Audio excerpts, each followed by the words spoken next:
오늘 교환에 있는 질문이긴 한데요. 이거를 계속 생각을 하면서 말씀을 같이 나누면 좋겠다 싶어서 말씀을 드리면서 시작을 하려고 합니다.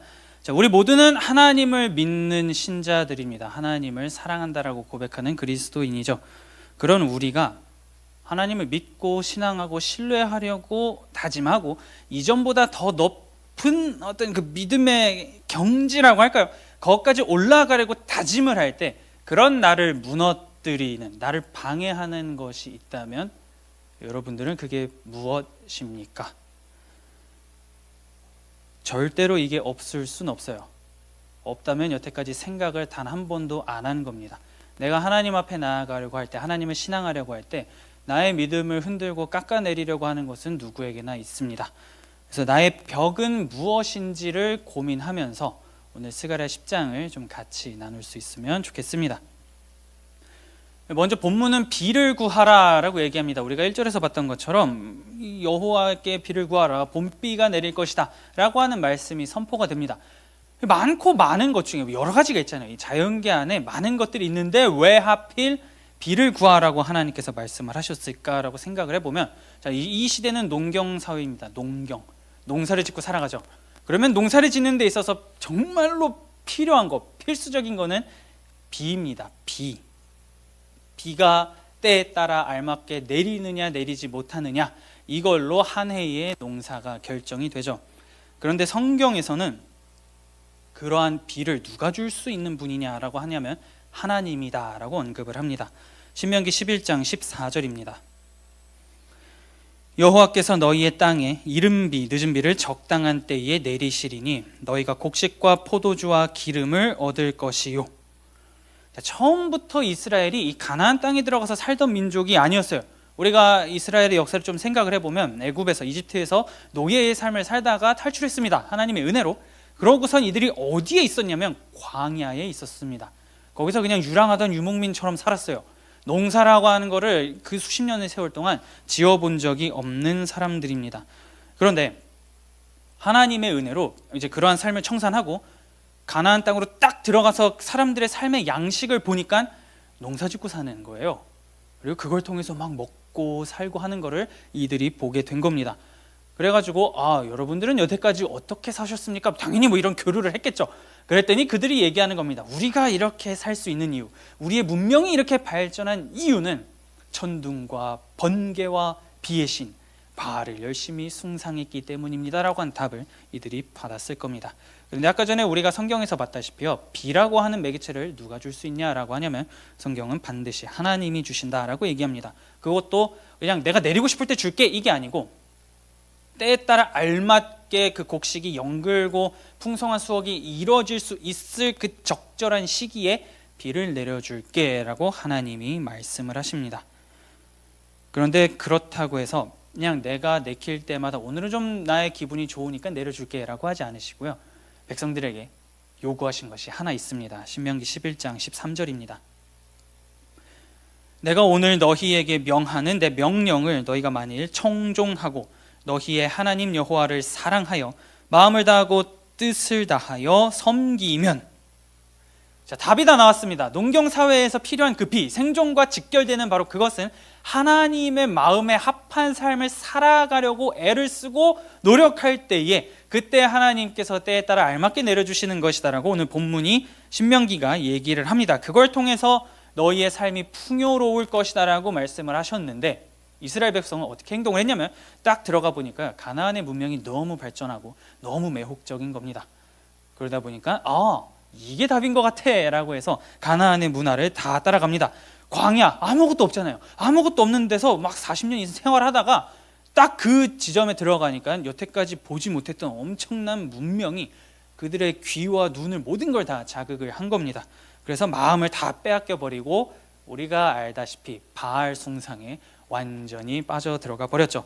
천둥과 이 비의 신인 바알을 통해서 우리가 농사를, 그리고 우리가 비를 얻을 수 있다라고 결국엔 이스라엘 백성들이 그렇게 생각을 하기 시작을 했습니다. 자, 그러면 순종했을 때 비를 내려줄게 라고 하면 이거 뒤집으면 뭐가 되겠습니까? 불순종하면 비가 없다가 되죠. 비가 없으면 가뭄이나 이런 것들이 일어날 것이다 라고 하는 게 됩니다. 신명기 11장 16절에서 17절입니다.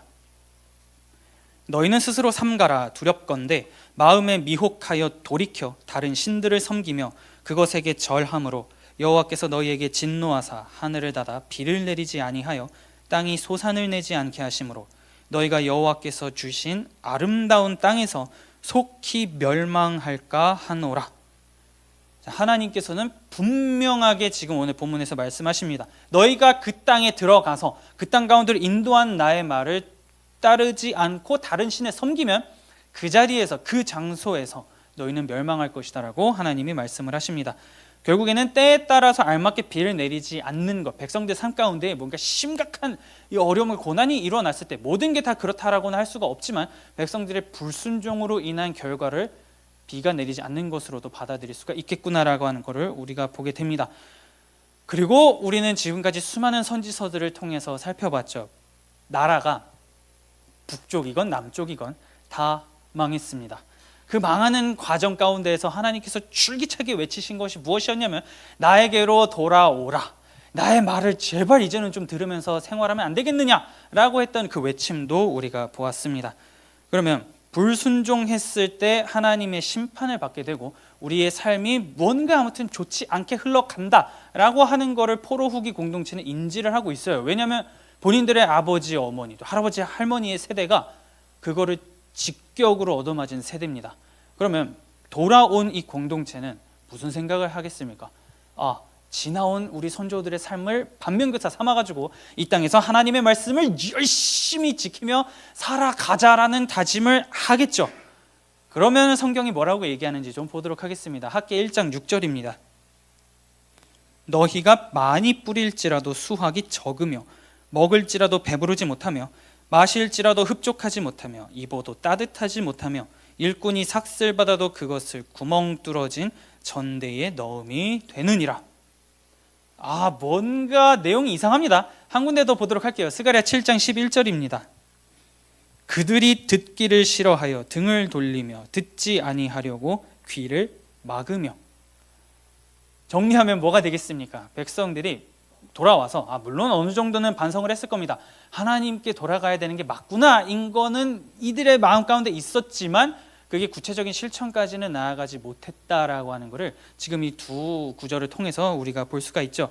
삶이 어려워졌을 때 하나님이 아닌 다른 무언가를 지금 포로 후기 공동체가 계속해서 꽉 붙잡고 절대로 놓지 않는 삶을 살아갔다라고 하는 것을 우리가 보게 되는 겁니다. 그러면 오늘 1절을 좀 볼게요. 하나님이 이렇게 말씀하셨습니다. 봄비가 올 때에 여호와 곧 구름을 일게 하시는 여호와께 비를 구하라. 무리에게 소낙비를 내려서 밭에 채소를 각 사람에게 주시리라. 지금 백성의 삶이 뭔가 좋지 않습니다. 그거는 우리가 스가랴 앞부분 1장부터 8장까지 오면서도 확인을 했어요. 그런 상황 가운데에서 하나님이 너희의 삶이 조금이라도 나아지려고 한다면 지금의 불순종의 모습에서 돌아서야 된다라고 하나님이 말씀하시죠. 봄비 이거를 여호와께 구하라라고 말씀하시기 때문입니다. 왜 비를 구하냐라고 하나님이 왜 비를 구하라라고 말씀하시느냐라고 하는 거는 이제 우리는 정리할 수가 있습니다.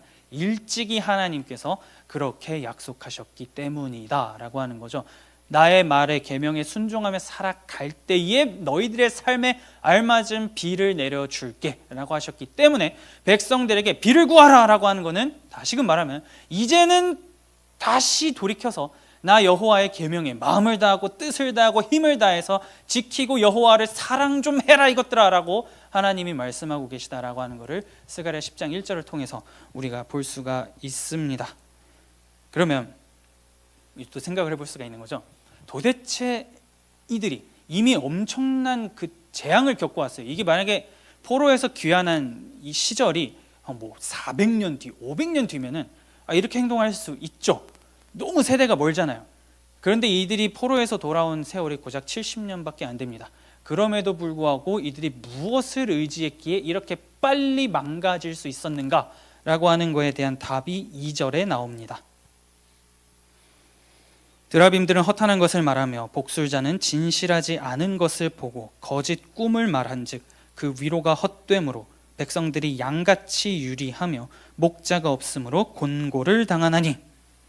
뭔지 모르겠지만 본문이 얘기합니다. 드라빔, 복술자 이러한 것들이 나오는데 백성들은 이런 것들을 의지했다라고 오늘 본문이 얘기를 합니다. 이 드라빔과 복술자들을 통해서 이 삶의 이 구멍난 갈증, 공허를 이런 매개체를 통해서 계속해서 채워가려고 했고 채우고 있었다라고 본문이 얘기를 하죠. 그래서 그러한 그들의 삶을 하나님께서 무엇이라고 규정하냐면 목자 없는 양 같다라고 오늘 본문이 얘기를 합니다. 양은 목자의 음성을 정확하게 구분할 수 있는 동물입니다. 수십 명의 목자가 이리로 와라라고 하면서 휘파람을 불 때에 그 자신의 목자가 부르는 소리를 정확하게 듣고 그 양 무리에서 자기 목자한테 길을 찾아가는 게 양이라고 하는 동물입니다. 그런데 지금 하나님이 말씀하시는 거죠. 목자 없는 양이 되었다라고 말씀을 하십니다. 하나님이 아닌 다른 것을 듣고 본성을 거슬러 가지고 저기가 우리의 목자다라고 하면서 나아간 것에 그들의 잘못이 있다라고 하나님이 말씀을 하시죠. 자, 그러면 드라빔이 도대체 무엇이길래 이 백성들이 이걸 이렇게 꽉 움켜잡고 놓지 않으려고 했는가라고 하는 걸 생각을 해보면 이게 가정 안에 두는 작은 신상입니다. 딱 좋은 예시가 있네요. 요만한 사이즈의 신상 같은 거를 집안에다 두고 이것이 우리의 집을 지켜주는 수호신이다, 이제 이럴 수도 있고요. 혹은 사람만한 사이즈도 있었던 것으로 성경에 나옵니다. 그러니까 크기는 각양각색인 거예요. 이만한 작은 것도 있고 사람 사이즈만한 것도 있고. 근데 중요한 건 뭐냐면 그 드라빔을 가지고 점을 치는 행위를 이들은 했었습니다. 점치고 하면서 뜻이 어디 있을까? 신의 뜻이 어디 있을까라고 하는 것을 이들이 찾아다녔다라고 하는 것이죠. 그런데 성경은 점술하는 그 행위를 명확하게 금지를 합니다. 찾아보진 않겠지만 신명기에 보면은 그런 일을 하는 사람들을 죽여라라고 하나님이 말씀을 하시죠. 자, 그러면 하나님의 통치와 인도를 받아가야 되는 삶을 살아가는 것이 하나님의 백성입니다. 근데 문제가 뭐냐면 그 통치가 눈에 보이냐 이거죠. 하나님이 눈에 보이느냐라고 했을 때 네가 하나님을 봤냐 하면 우리도 할 말이 없잖아요. 우리도 이러는데, 자, 이 시대도 똑같은 겁니다. 하나님이 안 보여요. 뭔가 정확한 어떤 형상이 있으면 이게 우리의 신이다라고 하면서 좀 따라가겠는데 보이지 않으니까요. 이분이 정말로 존재하는 분이 맞냐? 근데 맞는 것 같아. 그런데 그럼 한 발자국 더 나아가서 그러면 나의 삶을 인도해 주시는 게 맞느냐라고 했을 때는 이제 거기서 물음표가 뜨는 겁니다. 정말로 그 삶을 인도해 주시는 게 맞느냐? 명확하게 내가 알 수 있냐? 너 알 수 있어? 라고 했을 때 이스라엘 백성들도 인도해 주는 건 맞는 것 같은데 명확하게 이게 이거야까지는 모르겠다 라고 이들도 생각을 했을 거란 말이에요. 그런데 점치는 행위로 생각을 해봅시다. 눈에 명확하게 보이죠. 무얼 해라 하지 마라. 그냥 딱 그걸 하면은 보입니다. 너무 직관적이에요. 바로 이걸 가지고 가면 되는구나 라고 하는 거를 알 수가 있습니다. 그러다 보니 돌아와가지고 삶이 힘든데 하나님이 인도해 주시는 건 맞는 것 같으면서도 아닌 것 같고 아리송한 현실에서 드라빔은 너무나 분명하게 보여줍니다. 이거 해 말어. 그러다 보니까 직관적으로 보이는 이 드라빔에 백성들이 이제 쉽게 빠져 들어가는 거죠. 가뜩이나 삶은 힘든데 답은 잘 모르겠고 근데 드라빔 사용하면 아무튼 뭔가 보이니까 틀리면 아니면 다음에 다시 점치면 되지 이러면 되다 보니까 백성들은 그거에 쉽게 빠져드는 겁니다.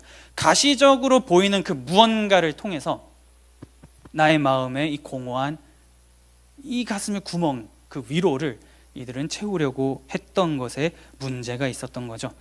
자, 드라빔이 점치는 행위 이런 것이라고 생각을 해보면 하나님이 아닌 것을 의지함으로 불확실한 미래를 계속 손에 넣으려고 했던 것이 지금 포로 후기 공동체의 삶이다라고 하는 겁니다. 분명하게 하나님이 때가 차면은 돌려보내줄 거야 해서 돌아왔지만 그럼에도 돌아온 건 돌아온 건데 여전히 미래가 불확실하니까 다른 걸로 우리가 좀 우리의 미래를 갖고 나갈게요 라고 한 것이 포로 후기 공동체의 백성이죠. 그렇기 때문에 이 드라빔이 별로 좋지 않은 물건이죠. 그러다 보니까 일찍이 하나님께서는 이러한 것들을 사람을 통하여서 제거하는 작업을 진행을 하셨었습니다. 과거 남유다의 선한 왕, 착한 왕이죠. 이 좋은 왕인 요시야라고 하는 사람이 이거를 한번 싹 정리한 적이 있어요. 열왕기하 23장 24절입니다. 요시야가 또 유다 땅과 예루살렘에 보이는 신접한 자와 점쟁이와 드라빔과 우상과 모든 가증한 것을 다 제거하였으니 이는 대제사장 hil기야가 여호와의 성전에서 발견한 그 책에 기록된 율법의 말씀을 이루려 함이라. 본문이 분명하게 얘기합니다. 유다 땅에서 드라빔을 싹 다 요시야 왕이 제거했다라고 말을 하죠. 그런데 그 제거한 드라빔이 지금 포로 후기 공동체 삶에 여전히 존재하는 겁니다. 한번 없앴는데 지금 다시 들어온 거예요. 그러면 유다 땅에서 없앤 이 드라빔이 왜 이 땅 가운데 득세하였는가라고 했을 때는 3절이 그 이유를 언급을 합니다.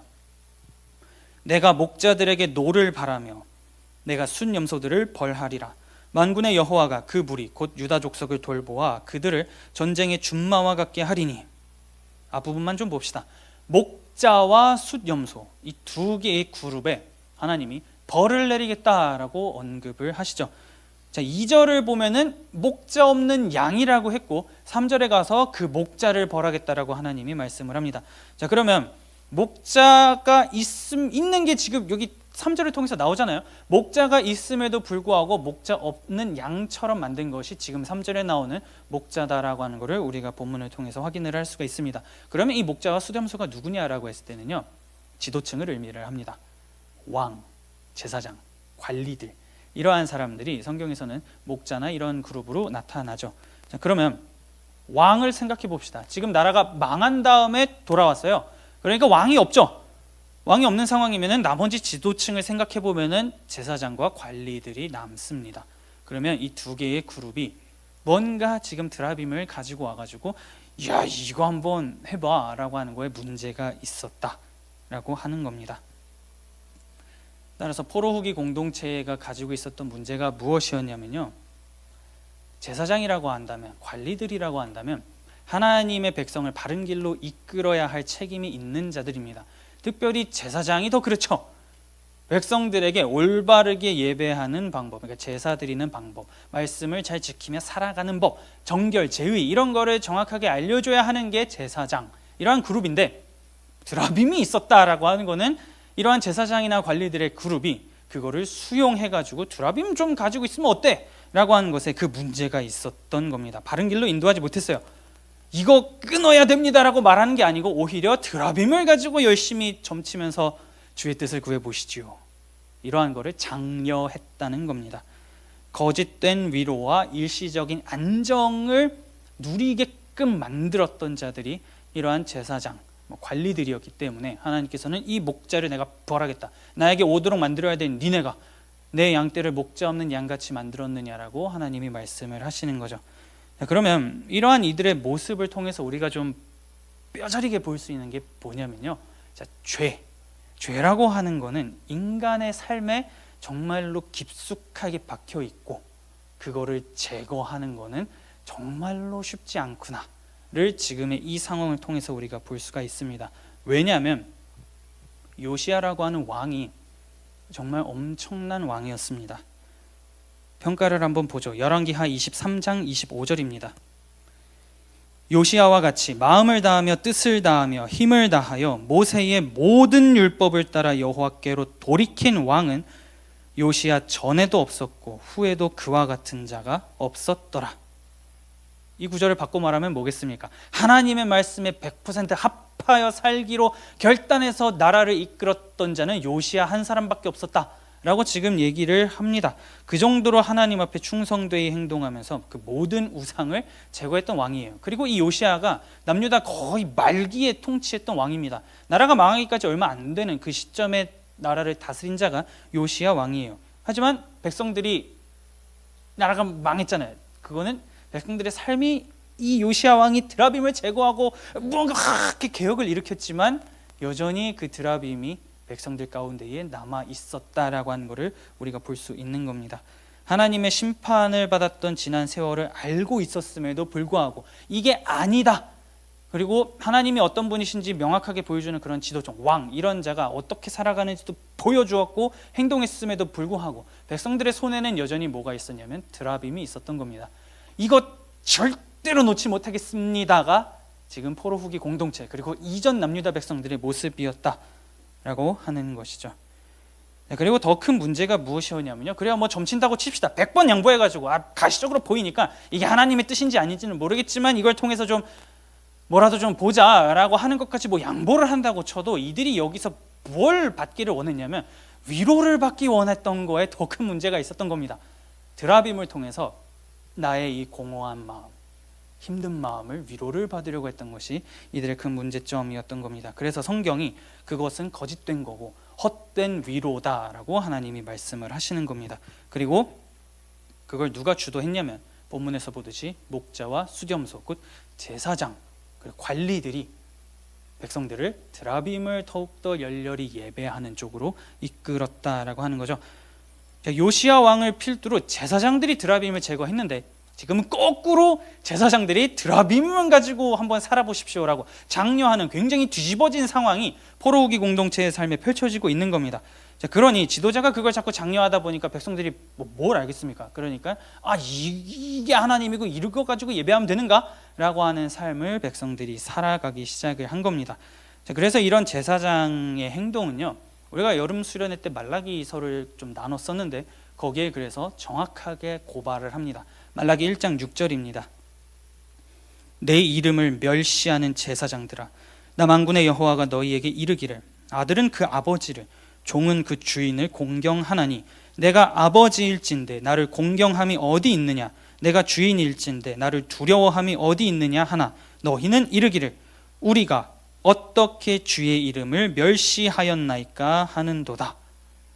명확하게 드라빔을 가지고 이것이 여호와고 이걸 통해서 점치는 행위를 하고 이걸 통해서 위로를 얻으십시오라고 하며 하나님의 이름을 멸시했음에도 그들은 우리는 잘못한 게 없습니다. 우리가 언제 하나님의 이름을 멸시하고 언제 하나님의 이름을 땅바닥에 떨어뜨렸습니까? 라고 얘기했던 게 제사장들이죠. 그러다 보니 니네가 내 백성을 목전은 양같이 만들었지 않냐? 라고 말씀하시는 하나님의 그 말씀이 그냥 막 괜히 트집 잡아가지고 이들에게 했던 말이 아니다라고 하는 것도 우리가 볼 수가 있는 것이죠. 자, 그럼 우리의 삶을 좀 생각해 봅시다. 그럼 나는 어떤 사람이냐라고 하는 거죠. 나는 목자 없는 양으로 만드는 사람입니까? 아니면은 양들이 목자를 따라갈 수 있도록 그러한 일을 돕는 사람입니까? 라고 하는 겁니다. 자, 우리 도담대청 공동체 안에는 임원이 있고요, 순장이 있습니다. 이들만 공동체를 이끌어가느냐라고 했을 때는 그게 아니라고 하는 것도 앉아있는 개개에 있는 모든 분들은 아실 겁니다. 특정 그룹만 이끄는 게 아니라 많은 사람들이 보이지 않는 곳에서 함께 마음을 모아가지고 공동체를 계속해서 이끌어가요. 그리고 또 하나가 있다면 뭐냐면 나이죠. 나이를 먹으면 먹을수록 앞에 서게 됩니다. 그리고 누군가를 이끌어가게 되고 도와주게 되고 뒤에서 밀어주는 역할을 감당하게 돼요. 결국에는 이 크고 작은 차이만 있을 뿐이지 누구도 지도자의 위치에서 벗어날 수가 없습니다. 우리 모두는 결국에는 세월의 흐름에 따라서 남들을 이끌어가는 위치에 서게 되는 자죠. 도담대청으로 보면은 그러면 임원과 순장만 그 일을 감당하느냐라고 했을 때 그게 아니라고 하는 겁니다. 그러면 나는 같이 신앙생활하는 그 도담대청 공동체를 드라빔을 의지해봐라고 얘기하면서 그 드라빔을 갖다 놓도록 장려하는 자인가? 아니면 드라빔을 제거하고 하나님이 비록 보이지 않지만 그럼에도 불구하고 그분의 인도하심을 받기 위해서 같이 한번 힘써보지 않겠느냐? 목자 없는 양처럼 살아가는 것이 아니라 목자의 음성을 들으면서 살아가는 양으로 가보지 않겠느냐라고 권면하면서 이끌어가는 자인가? 이 두 가지의 갈림길에서 여러분들은 지금 어느 길을 걷고 있는지 고민할 수 있으면 좋겠습니다. 만약에 우리가 잘못된 무언가를 가지고 와서 이것이 우리의 위로를 채워주는 이것이 하나님이다 라고 하면서 말하는 자가 된다면 본문에서 나오는 거짓 목자는 그냥 이들의 이야기가 아니고 바로 나의 이야기가 됩니다. 그렇다면 내가 거짓 목자를 벌하리라라고 하는 그 하나님의 음성 앞에 그 심판 앞에 우리는 결코 자유로울 수가 없다라고 하는 거죠. 그러면 왜 이렇게 인간이 이 죄의 문제를 좀 해결하고 싶은데 해결이 안 되느냐? 포로기 공동체도 지금 똑같잖아요. 왕이 한번 모든 걸 싹 다 모든 나라에서 제거를 했어요. 그리고 하나님 마음에 합하기 위해서 엄청나게 열심히 무릎 꿇고 나아갔는데 그 왕이 죽고 난 뒤에 나라가 급격하게 망했습니다. 남유다가. 그러고선 포로 후기 공동체 삶 보니까 여전히 그 제거한 드라빔이 이들의 마음 가운데에 삶 가운데에 있었죠. 왜 그렇게 죄의 문제에서 벗어날 수 없느냐라고 했을 때는 아무래도 본문에 나온 것처럼 내 마음의 이 공허함, 이 빈 구멍 이거를 좀 채우고 싶은데 안 채워지니까 위로를 받고 싶어서 다양한 것에 찾게 되는 거 아닌가라고 하는 것을 본문을 통해서 보게 됩니다. 오늘날로 드라빔을 좀 치환을 하면 굉장히 여러 가지가 나올 수 있겠죠. 돈이 될 수가 있고 섹스가 될 수 있고 마약이 될 수가 있고 술, 담배 이러한 것들이 될 수가 있습니다. 그러한 행위를 함으로써 내 마음 안에 있는 이 공허한 마음, 빈 구멍 이거를 좀 채우고 싶어서 우리는 우리 삶에 나한테 딱 알맞는 드라빔을 가운데에 모셔다 두고 이것이 나에게 위로를 준다. 하나님보다는 이게 즉각적인 무언가의 위로를 나에게 주니까 이게 더 나은 것 같아 라고 하면서 우리가 살아가게 된다라고 하는 거죠. 그걸 통해서 위로를 받고 싶다라고 하는 게 우리 마음 가운데 있다 보니 무언가 위로를 받고 싶은데 하나님이 좀 어디 계신지 잘 모르겠고, 근데 이거는 드라빔은 너무나 즉각적인 위로를 주니까 우리는 그런 거에 함몰되고 달려나가게 됩니다. 그러면 이런 휘발성뿐인 위로, 거짓된 위로가 아니라 다른 위로를 얻기 위해서, 진정한 위로를 얻기 위해서는 무엇을 해야 하느냐라고 할 때 옛날 문서를 좀 같이 하나 보도록 하죠. 자, 1563년에 작성된 하이델베르크 교리 문답이라고 하는 책에서 이렇게 설명을 합니다. 두 가지를 좀 볼 건데요. 질문과 답이 두 개거든요. 좀 보도록 하겠습니다. 1문입니다. 사나 죽으나 당신의 유일한 위로는 무엇입니까? 라고 했을 때 나는 사나 죽으나 나의 것이 아니고 몸과 영혼이 모두 미쁘신 나의 구주 예수 그리스도의 것이라는 사실입니다. 주는 그의 보배로운 피로 나의 모든 죗값을 치러주셨고 마귀의 모든 권세로부터 나를 구하셨습니다. 우선 뒤의 내용은 생략을 하죠. 그러면 그 위로에 대해서 두 번째 질문이 이렇게 말합니다. 이러한 위로를 즐기면서 행복하게 살고 죽기 위해 당신이 알아야 할 것은 무엇입니까? 답은 세 가지입니다. 첫째, 나의 죄와 비참은 불행으로 치환을 할 수 있습니다. 나의 죄와 비참이 얼마나 심각한지. 둘째, 내가 어떻게 나의 모든 죄와 비참에서 구원받는지. 셋째, 내가 어떻게 그러한 구원을 주신 하나님께 감사드려야 할지를 알아야 합니다라고 얘기를 합니다. 장로교가 표준 문서, 표준 신앙고백서라고 두는 문서들이 몇 개 있습니다. 그 중에 하나가 지금 우리가 본 하이델베르크 교리문답, 요리문답이라고도 부르고요. 웨스트민스터 신앙고백서, 도르트 신조, 벨직 신앙고백서, 이러한 것들이 개혁교회를 표방하는 이러한 교회들이 표준 문서로 두는 신앙고백서입니다. 결국에는 그 길을 걸어가는 사람들은 어떻게 살아가야 하냐고 했을 때 이러한 표준 문서들이 답을 주는 거죠. 어디에서 위로를 얻을 것이냐? 그리스도다. 그럼 그 위로를 어떻게 얻어야 되느냐라고 했을 때 내가 얼마나 비참한 존재인지를 알아야지만 거기서부터 출발할 수 있다라고 우리의 선배들은 그렇게 얘기를 합니다. 결국에는 진정한 위로, 그 유일한 위로는 그리스도로부터 나에게 오는데 그거를 받아 누리기 위해서는 내가 얼마나 비참하고 음란한 존재인지를 깨달아야 한다라고 얘기를 하는 겁니다. 그리고 그러한 나를 위해서 양들의 참 목자이신 예수 그리스도가 이 땅에 오셨고 무엇을 하셨는가를 반드시 분명하게 알아 깨닫고 감사할 때 거기서부터 나오는 진정한 위로, 유일한 위로가 있다라고 말을 하는 것이죠.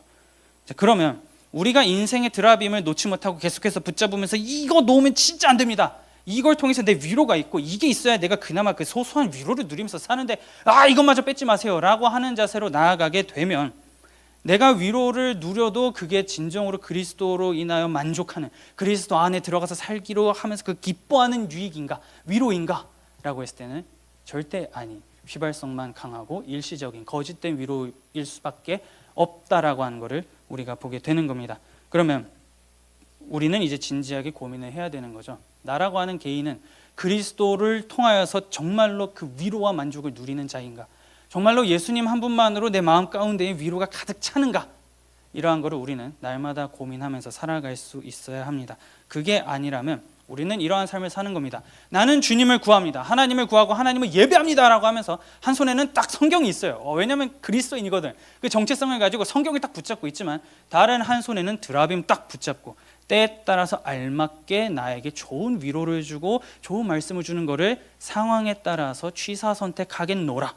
양쪽으로 위로를 얻으면 좋은 거 아니냐라고 하는 태도를 가지는 자일 수밖에 없다. 그 이상도 이하도 아니다라고 하는 겁니다. 그러나 여러분, 우리는 기억해야 합니다. 이렇게 비참하고 음란하고 하나님이 무언가를 보여주시고 나타내셨음에도 불구하고 여전히 그 손에서 드라빔을 내려놓지 못하는 그러한 우리를 누가 구원하시기 위해서 이 땅 가운데 오셨냐면 하나님의 아들이신 예수 그리스도께서 오셨다라고 하는 것을 우리는 결단코 잊어서는 안 됩니다. 그리고 그분이 이 땅 가운데서 우리를 죽음으로부터 구원하셨다라고 하는 것을 가슴만 알고 머리는 모르고, 혹은 머리는 알겠는데 가슴은 모르고, 이게 아니라 모든 과정을 통해서 알게 될 때에 우리는 지금 아까 전에 제가 보여드렸던 이 하이델베르크 문서 같은 거에서 나는 저거 공감이 안 가라고 할 수가 있겠으나 이러한 고백이 왜 정말로 위로가 되는가라고 하는 것을 우리는 깨닫게 될 겁니다. 그리고 그렇게 목자 없는 양처럼 살아가는 백성들을요, 뭐 하나님은 에라 모르겠다, 니네 마음대로 살아가라라고 하실 수도 있는데 불러 모으겠다라고 약속을 하십니다. 오라, 돌아와라. 아까 본문에서 봤었죠. 휘파람을 불어가지고 와라 하게 할 거다라고 말씀을 하십니다. 그러면은 그 소리를 듣고 양들이 돌아올 때에 뭐 좋은 길로 인도해 주시고 우회로를 통해서 오게 하시는 게 아니라 뭐라고 말씀하시냐면 고난의 바다를 통과해서 오라라고 하나님이 말씀을 하십니다. 11절입니다. 내가 그들이 고난의 바다를 지나갈 때에 바다 물결을 치리니 나일의 깊은 곳이 다 마르겠고 아수르의 교만이 낮아지겠고 애굽의 규가 없어지리라. 휘파람 불면 여기가 안전하니까 일로 와, 이렇게 잘 옳지 이게 아니라 고난의 바다를 그냥 통과하게 만드시면서 나에게로 와라, 지름길 따윈 없다. 하나님이 뭐 이렇게 말씀하시는 것 같죠. 그걸 통해서 나 여호와가 어떠한 존재인지 보게 될 것이다 라고 하는 그 기대가 있기에 하나님께서는 고난의 바다를 제거해 주시던가 고난의 바다를 우회해서 오게 하거나 이게 아니고 그 바다에 몸을 담고 통과해서 나에게 오라라고 하나님이 말씀을 하십니다.